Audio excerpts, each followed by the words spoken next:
O Boletín Oficial da provincia vén de publicar a concesión das axudas da liña PEL autónomos do Plan de Emprego Local impulsado pola Deputación da Coruña. O ente provincial puxo en marcha este programa para axudar os autónomos a sufragar parte das cotas da Seguridade Social naqueles meses do ano 2022 nos que non perciban outras axudas ou bonificacións.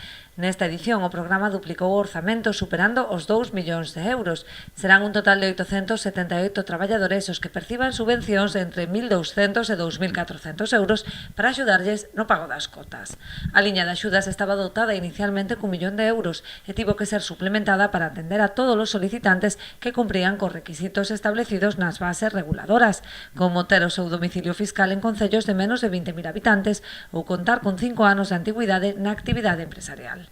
Establécese tamén a condición de que a persoa beneficiaria solicite un mínimo de 6 mensualidades de cotas sociais correspondentes ao 2022.